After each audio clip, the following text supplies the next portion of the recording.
Education in Nicaragua is free for all Nicaraguans. Elementary education is free and compulsory, although this is not strictly enforced and many children are not able to attend due to their families' need to have them work. Communities located on the Atlantic coast have access to education in their native languages in both Spanish and the languages of the native indigenous tribes that live in the more rural areas of Nicaragua. Higher education has financial, organic and administrative autonomy, according to the law. Also, freedom of subjects is recognized. The school year runs from February through November. The higher education system. The oldest institution of higher education in Nicaragua is the Universidad Nacional Autónoma de Nicaragua, which was founded in 1812, which also dates back to the Spanish colonial period. Nicaragua became a part of the Central American Federation in 1821 and also declared its independence from Spain. It left the Federation in 1838 for full independence.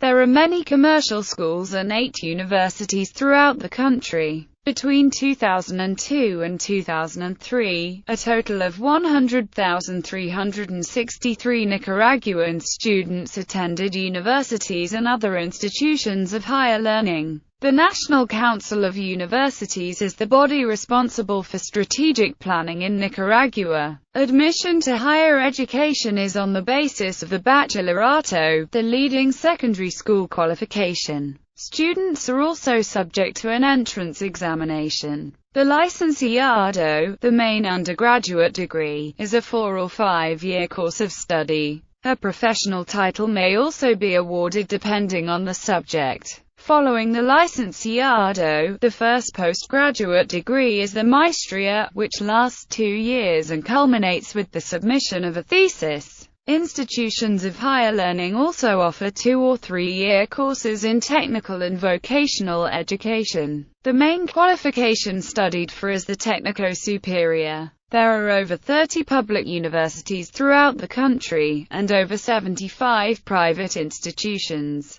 Education during the Sandinista era. When the Sandinistas came to power in 1979, they inherited an educational system that was one of the poorest in Latin America. Under the Somozas, limited spending on education and generalized poverty, which forced many adolescents into the labor market. Constricted educational opportunities for Nicaraguans. In the late 1970s, only 65% of primary school-aged children were enrolled in school, and of those who entered first grade only 22% completed the full 6 years of the primary school curriculum. Most rural schools offered only 1 or 2 years of schooling, and 3/4 of the rural population was illiterate. Few students enrolled in secondary school, in part because most secondary institutions were private and too expensive for the average family. By these standards, the 8% of the college-age population enrolled in Nicaraguan universities seemed relatively high. Less surprising was that upper-class families typically sent their children abroad for higher education. By 1984, the Sandinista government had approximately doubled the proportion of GNP spent on pre-university education. The number of primary and secondary school teachers, the number of schools, and the total number of students enrolled at all levels of the education system. At the college level, enrollment jumped from 11,142 students in 1978 to 38,570 in 1985. The Sandinistas also reshaped the system of higher education, reordering curricular priorities, closing down redundant institutions and programs and establishing new ones,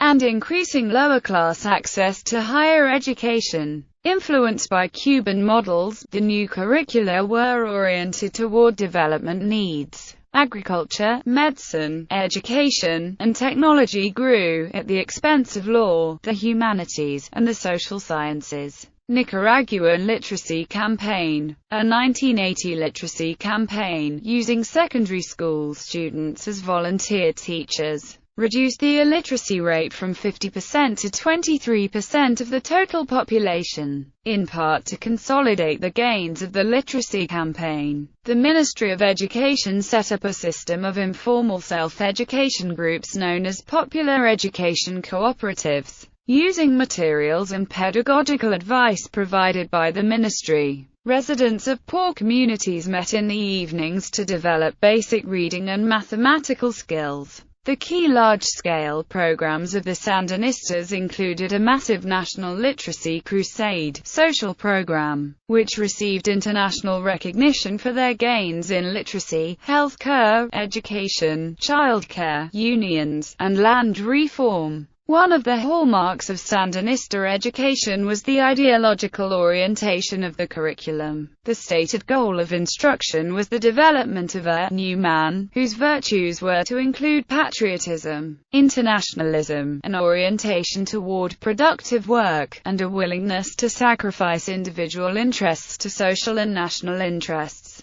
School textbooks were nationalist and pro-revolutionary in tone, giving ample coverage to Sandinista heroes. After the 1990 election, the Chamorro government placed education in the hands of critics of Sandinista policy, who imposed more conservative values on the curriculum. A new set of textbooks was produced with support from the United States Agency for International Development, which had provided similar help during the Somoza era. Despite the Sandinistas' determined efforts to expand the education system in the early 1980s, Nicaragua remained an undereducated society in 1993, even before the Contra War and the economic crisis that forced spending on education back to the 1970 level. The educational system was straining to keep up with the rapidly growing school-age population. Between 1980 and 1990, the number of children between 5 and 14 years of age had expanded by 35%.